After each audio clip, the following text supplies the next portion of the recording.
What's up, everybody? Welcome back to our series about kratom addiction and trauma.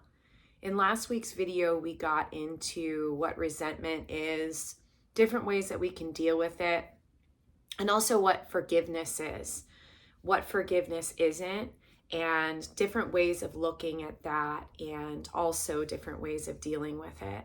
So we're going to pick up today as we are on our ascent up to the mountaintop of healing from trauma, and also while we're in recovery from our kratom addiction.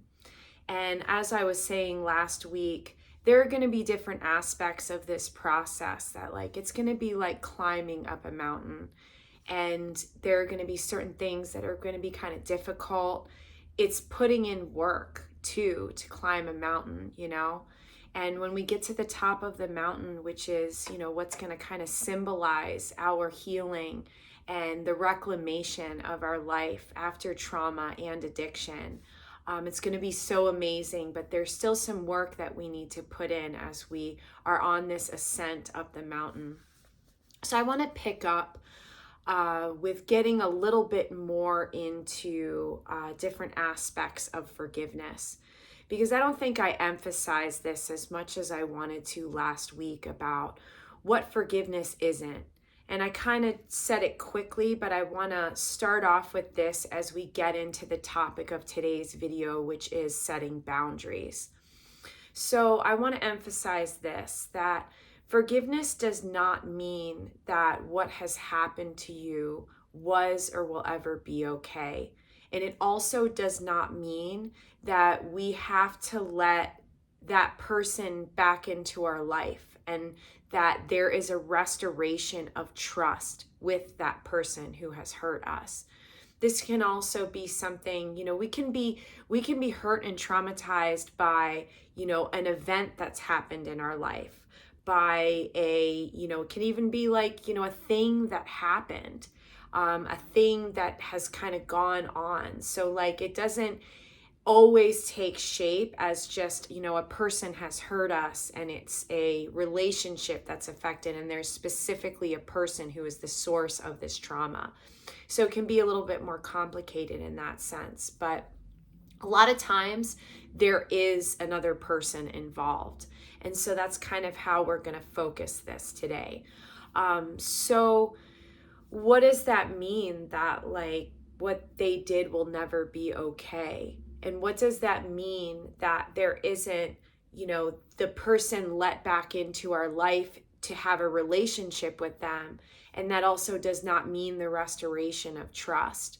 What that means is that, as we talked about in the last video, forgiveness is a surrender of the need for retaliation, or the need for, getting even, the need for seeking justice in any way on our own terms. It is the surrender of that.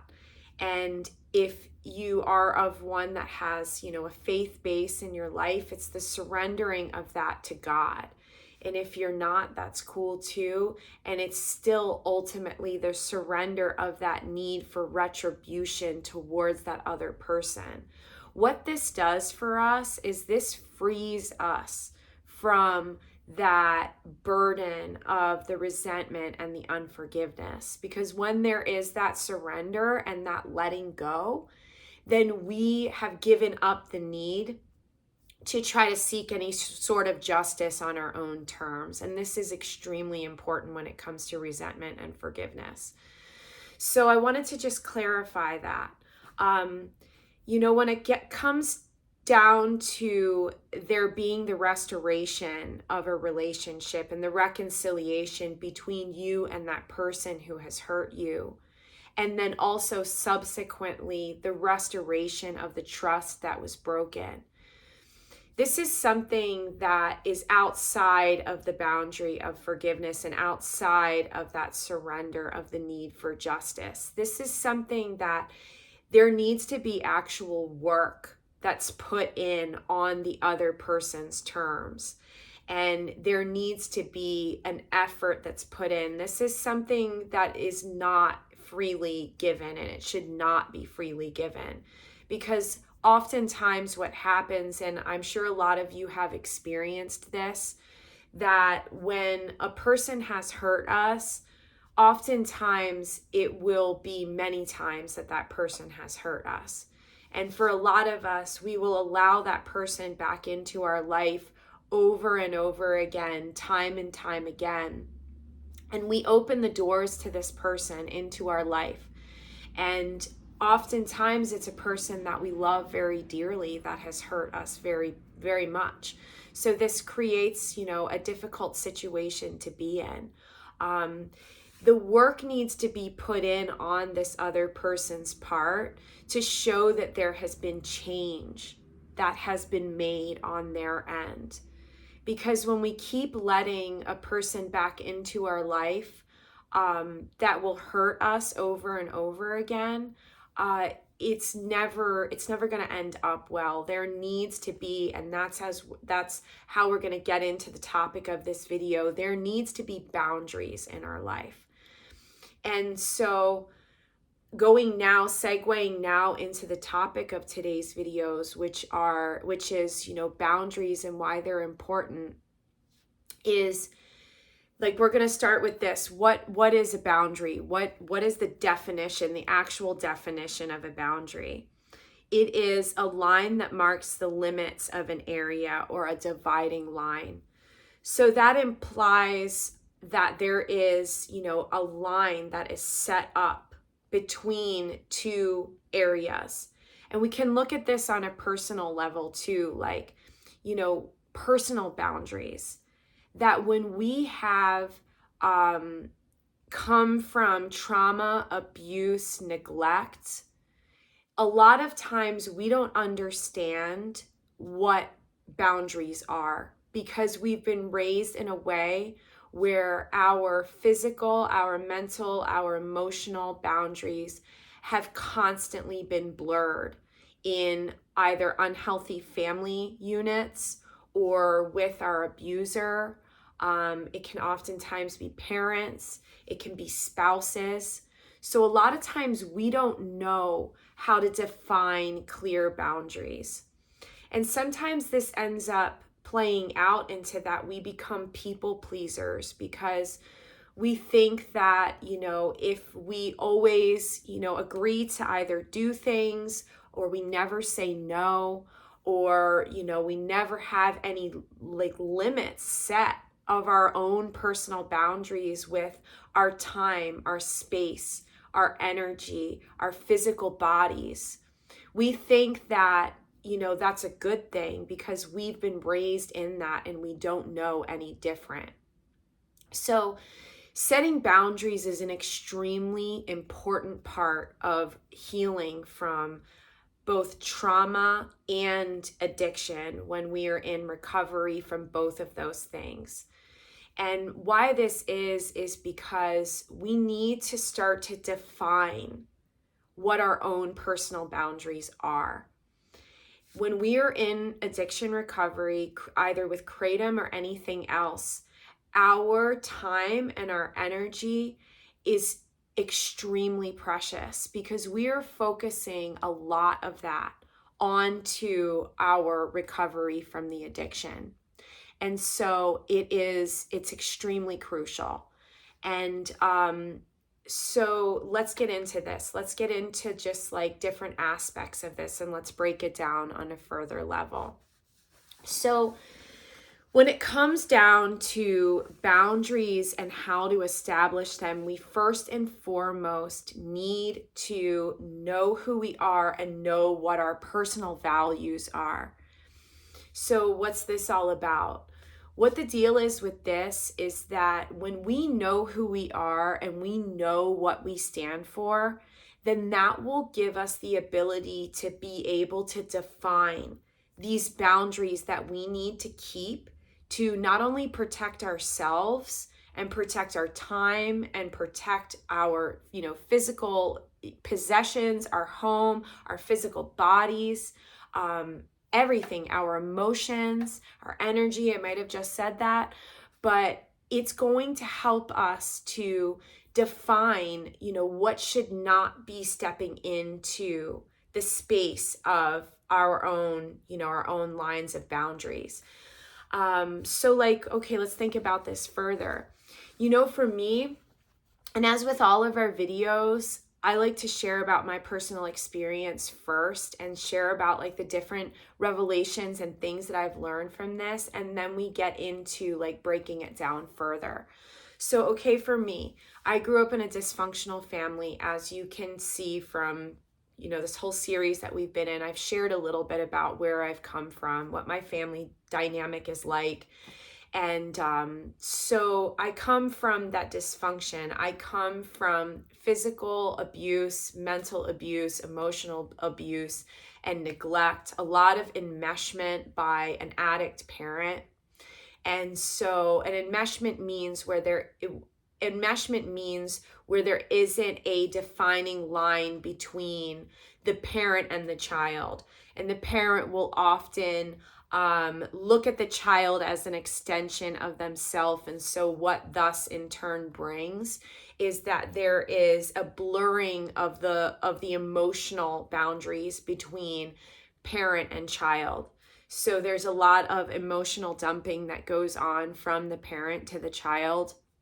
And there isn't the ability for the child to stand up for themselves and their own boundaries. And there a lot of times isn't even the knowing that there is that boundary between them, as I was kind of like, mentioning before. That's where I came from.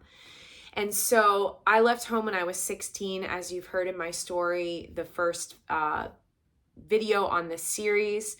I got into where I came from, like what my story was and all of that kind of thing. And I left home when I was 16, and very soon after I met my son's dad, who was the man that I married. And the really dysfunctional, enmeshed relationship that I had with my mother then kind of moved forward into this relationship with my son's dad, because I had come from this background where I didn't know how to like even recognize my own personal boundaries, let alone set them with anybody, let alone know that it was okay to do that.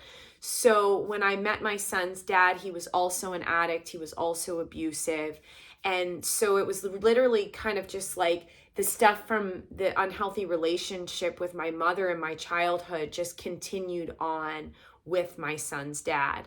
And forgive me as well, I'm having a little bit of a technical difficulty again. As I had in my last video, I had to change the brightness of my light last time, and I'm going to do it again. I'm sorry about that, guys.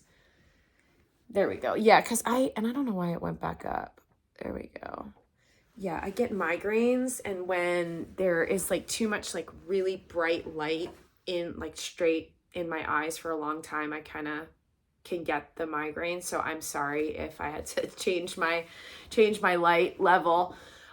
So when I met my son's dad, I wasn't able to recognize that this stuff that was going on in the abuse and in the trauma and in the neglect of my childhood was essentially just playing out into that relationship, because I didn't know any better. I was too young. I didn't know the difference. So things continued on in that relationship, and they actually played out after our separation and our divorce and into the co-parenting process with raising my son, where I was never able to establish boundaries for a good amount of this relationship. I was never able to establish boundaries for a good part of the relationship with my mom either, because it took me a lot of years and a lot of pain and a lot of personal work to be able to recognize that not only who I was, like I was saying, learning who we are and establishing our core values as individuals is a huge part of setting boundaries. But I didn't know how, I didn't have that established. And I also didn't know that if I set boundaries that it was okay, because I always through this upbringing and through this unhealthy relationship with my son's dad, I always, whenever I would either stand up for something that I needed or wanted or believed in, I was either abused or abandoned or neglected or abandoned. So I didn't know how to even begin to set boundaries. And unfortunately, how things would play out though is that I would go along with this type of thing for as long as I could. And then I would eventually at some point end up becoming so resentful and lashing out towards the person that I was not able to set boundaries with. And it would just create this whole mess. So what I personally did in this process of learning how to not only figure out what my core values were, but also in setting boundaries was and we're going to get into this in the videos to come about like learning who we are again after trauma, complex trauma, and addiction. We're going to have an awesome video. And like I said before, there's going to be work videos where we're going to be getting into topics that aren't as easy, to talk about and discuss. And it's like, okay, like this is something that isn't really a lot of fun to talk about or a lot of fun to do, but it's one of those aspects of recovery that's super important. And then we're going to have videos that are going to be so much fun, and they're going to be so uplifting and encouraging because, we're going to, as we go up this ascent, up this mountain, there is going to be the point where we've hit that mark where we are standing, we are at the top, we are at the cloud line. And even a little bit before too, there's going to be a lot of amazing accomplishments that we're going to make in our healing process from trauma and in our recovery process from addiction. And we're going to have some amazing times coming up very soon, but this is one of those kind of work videos. But in this process as well, there's going to be moments where, yes, there is going to be the work side of it, where, okay, we're figuring out this hard stuff that we've never learned either as kids or as adults or whatever. But then there's going to be the times where we actually implement these different things that we're learning, and we're implementing what is going to create lasting change in our lives. And it's also going to help us in our recovery process too. So getting to know yourself is one of those really cool parts of this process. And that's what I was getting to with all of that. We're going to have another video where we get into it more, but like, as it pertains to this topic, we need to learn who we are and learn what we stand for to be able to set boundaries. We need to learn that we're worthy of our time and of other people being in relationship with us. We need to learn about ourselves in the sense that we are valuable, and that our time and our energy and our attention and our focus, there's value in that. And so how do we do that? Recovery is one of the most beautiful aspects of getting to know ourselves, because when we find ourselves in addiction, that is the biggest way of kind of like lying to ourselves and not really learning who we really are. Because when we're in addiction, it's kind of like the substance and the addiction itself takes over who we are. So we're not able to really get down to who we are in our authentic selves. So recovery, I think, is one of the biggest aspects of learning who we are and learning what we stand for. In the recovery process, we learn that our time is valuable and that we are valuable. And I feel like it kind of inevitably just happens that way. And so other ways that we learn about who we are is that, and this happens, it's really this topic, and it's so cool in this way, it's interwoven into our recovery process. So when we learn about who we are, we learn about the things that we love. We learn about the things that are important to us. We learn about the things that we stand for. We learn about what is right and what is wrong. And so when we're in our recovery process and kind of this veil is lifted between the substance and our authentic selves, when, that veil is lifted and we're able to actually become who we really are, it's amazing. Because I don't know about with you, but with me, in my addiction, everything that I loved to do, whether it be hobbies, interests, even very basic things like, going out and going on a vacation, going out in my own area. It didn't even need to be something as fancy as a vacation. All of that completely fell to the wayside to my addiction. And I've talked about this before, that one definition of addiction that I thought was really cool and really profound is that the addiction is the progressive narrowing of things that give you pleasure. So at the end, when you are helplessly addicted to something, that is the only thing that gives you pleasure. And there's this progressive narrowing from all of these different things that you found joy and meaning and purpose in. And it just becomes this increasingly narrow focus into just the addiction itself.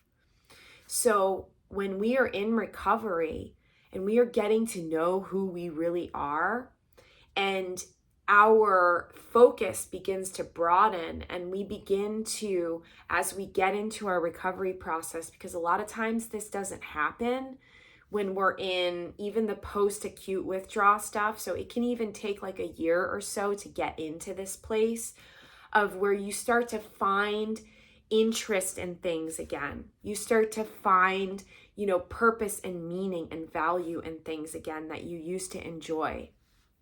So those are ways of getting to know yourself, which is, learning who you are again after your addiction, learning what you stand for. For me, reestablishing my faith in my life was a really big part of establishing the core values of who I am, because in my beliefs before, which was just hippie, wishy-washy, new agey kind of stuff, I didn't really have any sort of gauge of what was right and what was wrong. It was a very gray, just follow your destiny, follow what makes you happy in that moment sort of thing. And so when I reestablished my faith in my life, I was able to have a very concrete, very black and white of what was right and what was wrong. And that helped me to establish core values in my life. So, okay, moving forward, how to even establish boundaries as far as, physical, mental, emotional, all that kind of stuff. We're going to get into that right now. So after we learn who we are and what we stand for, and we learn about what's right and what's wrong as far as our personal core values, we're able to then hopefully recognize when there are things that are not going to be aligning with those values of who we are.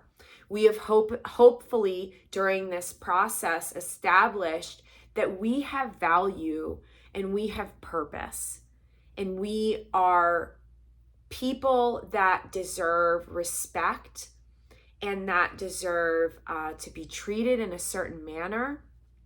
And so in this, we are able to recognize more that when there is the overstepping of that value, meaning if someone treats us in a certain way, or if we go to it doesn't have to be just a person. If we go to a place that isn't in line with those values, we're going to know it. We're going to sense that okay, this isn't right. We're going to start to have a clearer idea of this. And for me, it wasn't an overnight process. This had to play out over time throughout my recovery, and also from addiction, and also through my healing from trauma. Because I was saying, where I came from, it took me a while to be able to recognize that okay, the way that this person is treating me over and over again is not cool. Going to a certain place and being around certain types of things is not cool. It's not going to help me in the long run, and it's not going to be in my best interest to either, be in close relationship with this person, or to be in this place, or to be doing this thing, that I know is not right. It took me time to be able to implement these changes in my life, and it's okay if it takes you time too. This isn't an overnight process for a lot of us. So as we're going through this, and as we start to establish that, okay, this isn't right that this is going on, I'm going to use some examples right now. I shared about the relationship with my son's dad with you. I'm going to also share about a relationship as well, that when I started to go through this process, I started to recognize that there were a lot of things that weren't cool about this relationship, where I had a friend, a best friend of 20 years.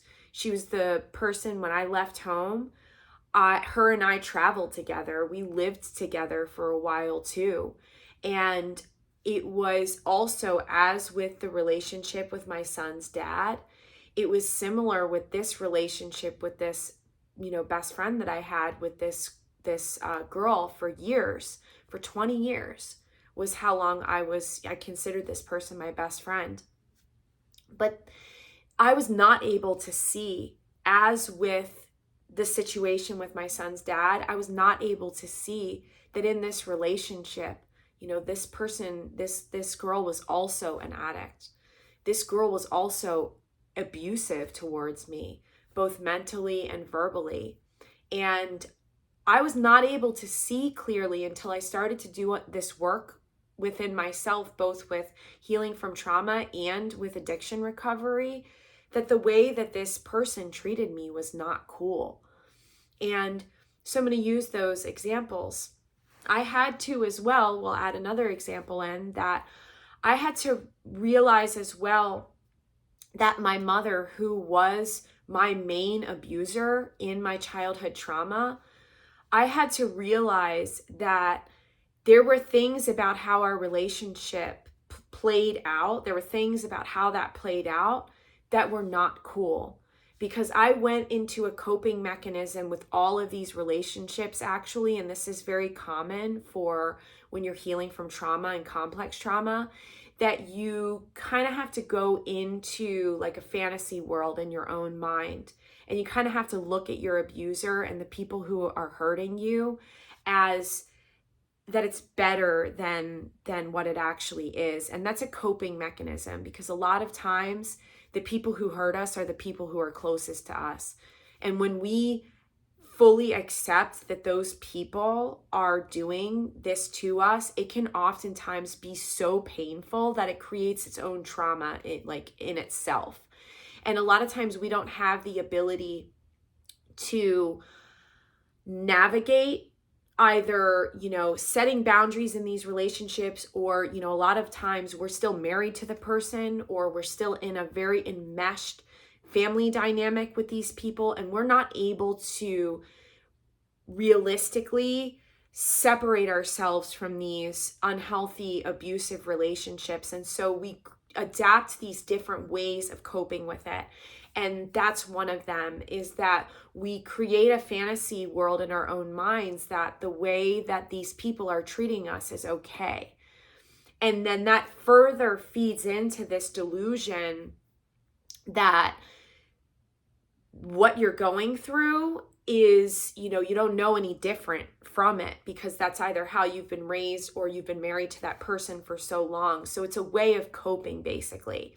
And I found myself in those three relationships that I'm using as the example, which is, my mother is my original abuser, and then those two relationships that actually both started around the same time, and they were the extension and the playing out of that abuse that I came from.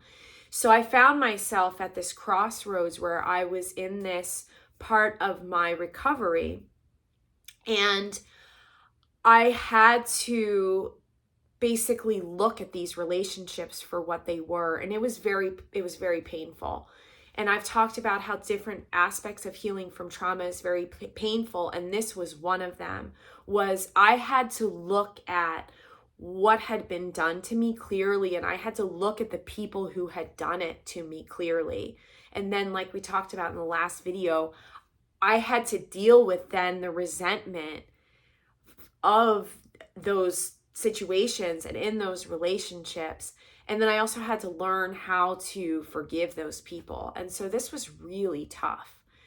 And moving forward from, the recognition of this going on, and that I had to look at what these people had done to me. And I also, which was very painful as well, had to look at myself, where like I had basically been condoning this behavior throughout these relationships that I had had with these people. And I had been living in a fantasy world that what they were doing was okay. And I had to come to terms with myself too, that like, okay, I've been accepting this and I've been allowing it to happen. So now we get into the aspect of actually setting the boundaries. So there are different ways that you can set boundaries with people. There are different levels of setting boundaries with people. With healthy people, a lot of times we're able to set boundaries that don't require a lot of enforcement, because the person will be able to acknowledge that what they're doing, or different aspects of like how our boundaries have been overstepped, or how they're hurting us, or whatever the case may be. It can be like physical property, like I said. You may have somebody that you lend your clothes or your car to, and they give your clothes back with stains in them, and they give your car back dirty. That's an example of like how physical, when you can give your physical possessions to somebody, and you may need to like set a boundary with them about that. It can be, emotional aspects of your emotional sense of being, where, somebody may emotionally dump their problems on you. A boundary can be as well, a mental thing, where there may be some sort of like, a way that somebody's treating you that, they're affecting how you feel mentally. There's different ways that boundaries can be set in about different things. And with a healthy person, you may be able to say to them, for example, if it's somebody that's borrowing your car and they're giving it back to you with their, takeout trash on the floor of the car, you may be able to say to them like, hey, I don't mind lending you my car, but please bring it back clean. That's just an example of, a boundary that has to do with like physical stuff. With a healthy person, where you're able to express to them clearly about something that's not making you feel good and that is overstepping your boundaries, you're going to be able to say to them like, hey, it doesn't make me feel good when let's use the example of like the emotional stuff. When you emotionally dump on me, and, please don't do that anymore. Sometimes it doesn't even need to be as cut and dry as like you saying that, where like, you're doing this and this is how it's making me feel. Sometimes you can just, have an unspoken boundary where, say somebody emotionally dumps on you and you just don't respond. And some, with healthy people, again, you'll be able to navigate this kind of space in a way that's going to be good for you and it's going to be good for them. And a lot of times that isn't like the hard part about setting boundaries. Where it gets hard is when you're dealing with unhealthy people. And that's what we're going to talk a little bit more about today. And I'll use the examples of those 3 relationships that I got into at first.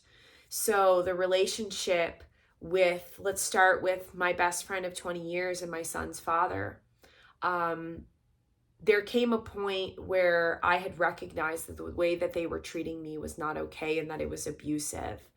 And I had to, with both of them, say that there's been a lot that's happened between us, and I'm not okay with being spoken to in the way that you speak to me, and I'm not okay with being treated the way that you treat me.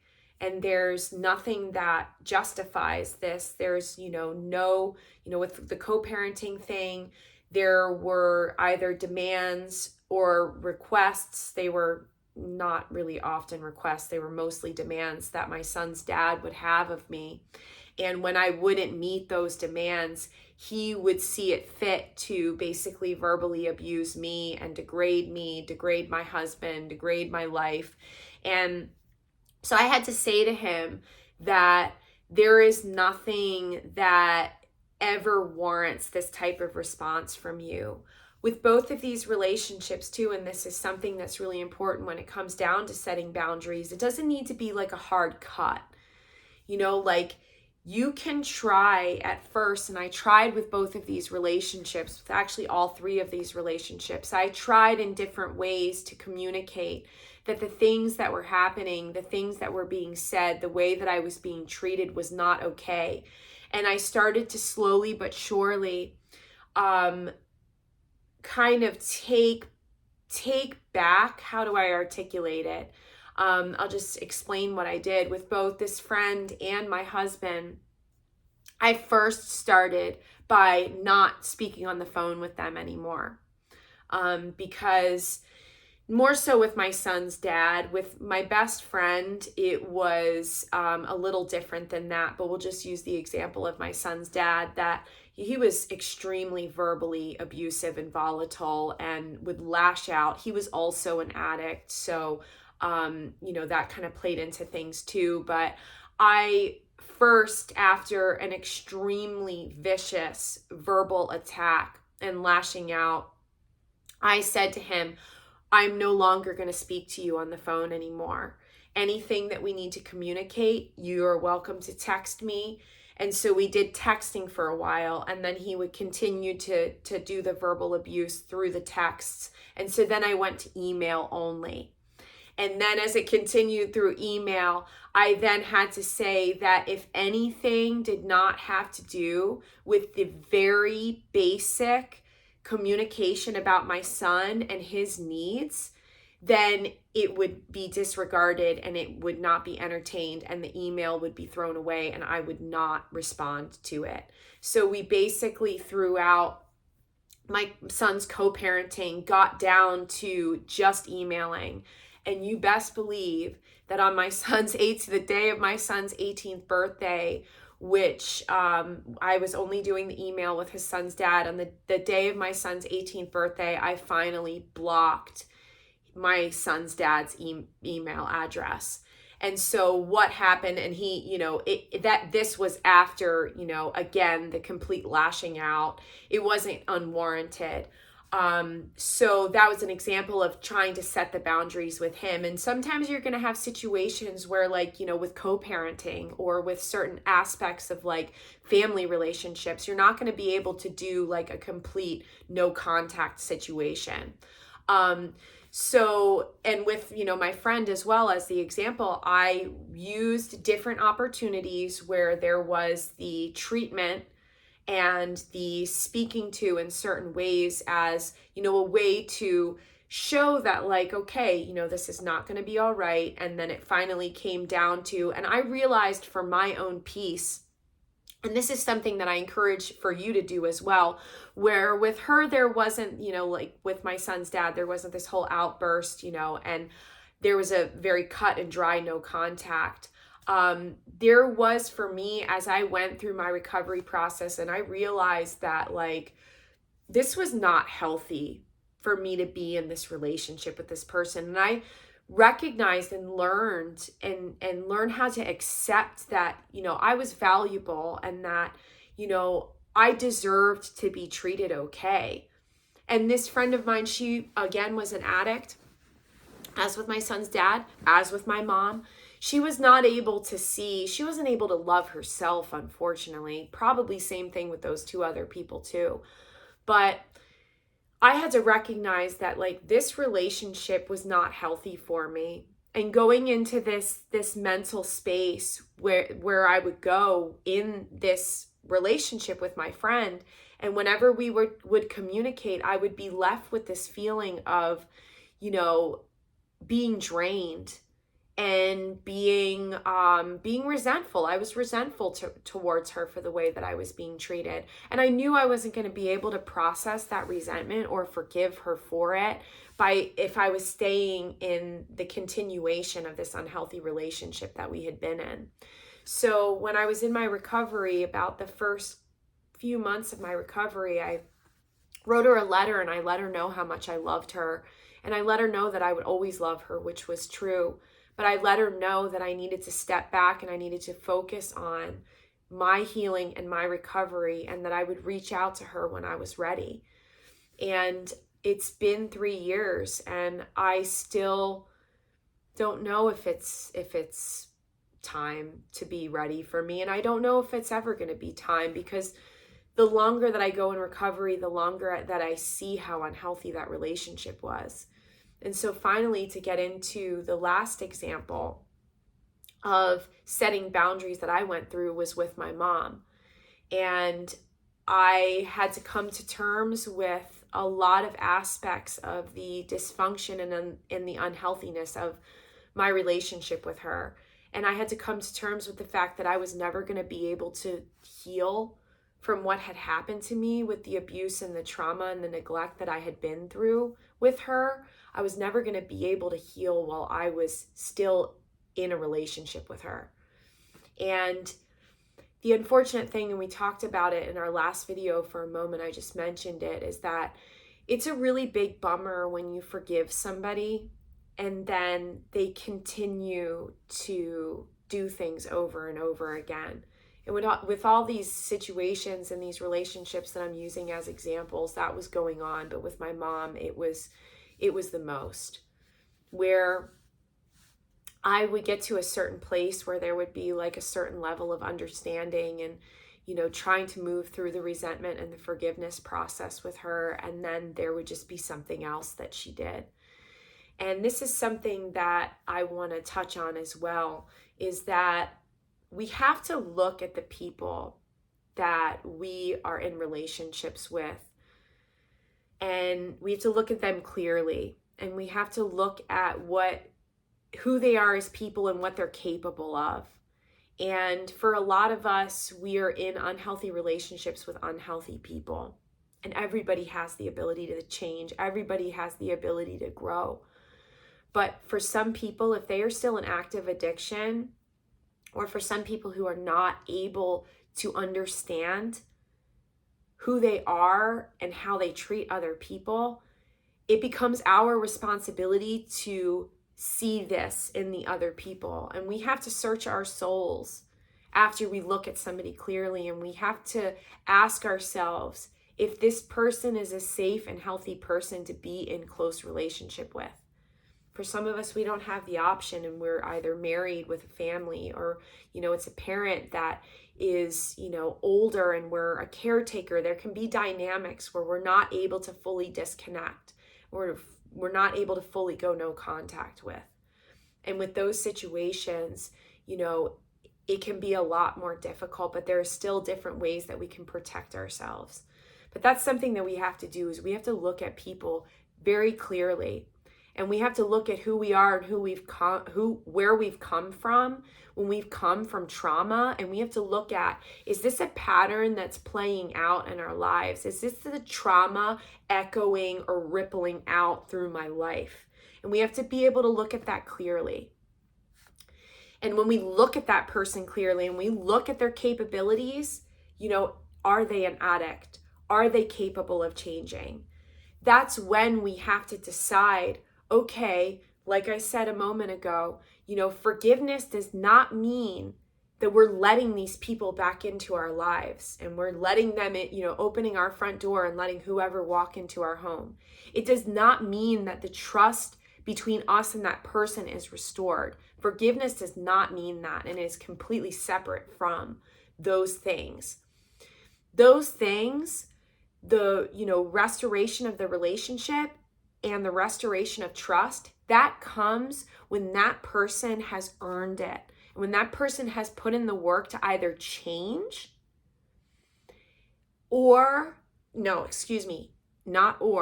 and they are able to show us that they are healthy, restored people who are not only going to respect us, but they are going to respect our time and our value as individuals.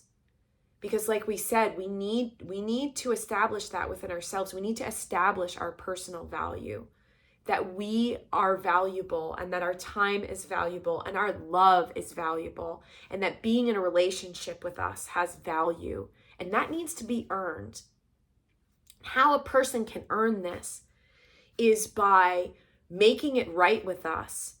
Oftentimes, they need to ask us for forgiveness. Oftentimes, they need to recognize that what they've done not only hurt us when it happened, but it has caused hurt and pain for us over the years. They need to recognize and they need to get that. And there needs to be remorse shown for that. Most importantly, there needs to be the change made in them as people. If they're addicts, there needs to be the recovery from that addiction going on. Because with addicts, unfortunately, a lot of them are lost causes. And I'm not trying to be mean, but you know how it is. If you're watching this video, you are I would assume that you are in recovery. So you know how it was when you were in active addiction. You weren't able to recognize the nuances of valuing somebody and their time. You weren't able to, I wasn't able to a lot of times control, my anger or my lashing out when I was in active addiction. And so when somebody is in active addiction, they're not able to recognize these things, and they're not able to, in turn, be a healthy person to be in relationship with. So we have to establish that. If we try different ways of setting different levels of boundaries with someone and it's not working, what the consequence for that will be, and this is something that I want to talk about next, and this video is pretty long, so we're going to just go over the basic idea of this, and then we're going to wrap it up. And that is that it may mean that we need to go no contact with this person. No contact is something that you're going to see it a lot in, if you look up videos about psychology or narcissism is a big hot topic these days. And, no contact is something that can kind of be like a catchy term that's thrown out, and it's become more popular these days, especially in relationship to narcissistic abuse. So if you want more information about that, if you look up no contact, there can be a lot of stuff that goes into it because it's become more of a common term. But basically, it means that we eliminate the contact between us and our either abuser or, the person who has hurt us in our life. And this can be pretty hardcore. It can be looked at as pretty hardcore. It can be looked at as very mean and very selfish. But the bottom line with no contact is that it is for your healing. And it is hopefully for the person that is on the other side of the no contact. It is hopefully so that they will be able to learn and grow and change. And why this is because oftentimes when you remain in relationships with these people, they're not able to see what they're doing, who they are, and how they're hurting us. And by going no contact with this person, it will hopefully allow them the time and the space to reflect on that. Sometimes no contact is for a season, and sometimes no contact is for a lifetime, depending on the person that's on the other side, depending on if they're capable of changing and they're growing, depending on if they are still inflicting abuse or trauma on us. And we're not going to know that while we are in the no contact phase. And there may be a time where we're able to regain some sort of contact with that person, but we're able to also establish boundaries as we start to resume contact. No contact means that there is no calls, no texts, all numbers, phone numbers, emails, any way of contact is blocked electronically. Letters, if letters are sent, they're not opened and they're either thrown away or they're kept somewhere. This seems pretty hardcore, and it is, but again, it is for our own healing that we do this. I was not able to heal from the things that had happened to me at the hands of my abusers until I was able to create a safe space for myself to heal in. And what that meant was having no contact from them. No contact is the boundary of all boundaries. And what this does is it creates that firm line between us and our abuser. And it says that what you did was not okay. And it also gives us the space that we need to heal. No contact should not be used lightly. No contact is a last-ditch effort when other methods of setting boundaries are attempted and they're not respected. So this is something that I want to give a great warning about, that, you know, this is not for the faint of heart. It is extremely painful as well. It's not something that when you go no contact with somebody that you're like, oh, I'm free, awesome, let's party. Not with drugs, but like, you know, let's celebrate. It's not about that. It's, when it comes to no contact, there is a grieving that goes along with it. No contact is eliminating that person from your life. And in essence, it's basically like the relationship has died. And so there's a grieving of not only the relationship with that person, but what it could have been that we go through. For me, the grieving of the relationship with my mother was very painful. It's basically grieving somebody who's still alive. And so it was, and still is to this day, very hard, but it was what needed to happen. Is there a chance that there could be contact regains with my mother? There is. There's always a chance. But really, it ends up being on their terms. Because yes, it is on our terms in the sense of, are we going to allow this person back into our lives? But it really requires the other person to change, essentially. And so it is on their terms. If they're able to change and they're able to recognize what they've done and they're able to be in a relationship with us where it's healthy and the boundaries are respected, then there can be a relationship, but it is on their terms, and it's on our terms too, actually. So no contact is something that I suggest you only do if you have to. So you guys, this is setting boundaries in recovery and in healing from trauma. And I know that this is not easy, and I know that this is a long video, and I appreciate you sticking around for it. And as we get into our upcoming videos, we're going to get into some really sweet stuff, because we talked about in these last couple of videos the work that we are going to be doing as we go up this ascent. There's going to be some other work that we're going to get into. I know that one of you that I've been in contact with, that I'm so honored to be in contact with, who's going through your final quit right now. Shout out to you. You know who you are. He has been expressing a lot about his phone addiction, being, you know, on YouTube too much, on Reddit too much. And one of the other videos that we're going to get into that's kind of like a work-based video, which we're not going to get into that next. We're going to take a break, and in the next video we're going to do, it's going to be like uplifting and fun. But we're going to do a video about where I'm going to get into more about doing a dopamine detox when we're in recovery.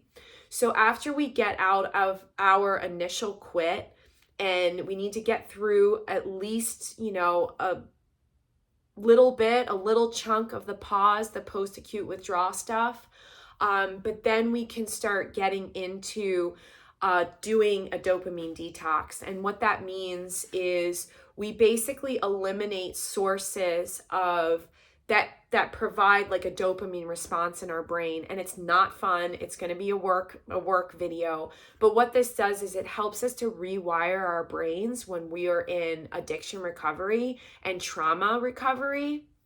And so we're going to get into that. Maybe though it's not going to be actually one of the videos in this series because it's more addiction based, but that is a work video, and it's something that when we put in that work, there's a great reward for it. So I just wanted to give a shout out to the person who contacted me about that, and to let you know that we are going to be getting into that. But yeah, as we move forward in our series with kratom addiction and trauma, we're going to get into some really cool stuff about reclaiming our lives and learning who we are after trauma and after kratom addiction. So it's going to be super sweet, and I will see you then. Bye.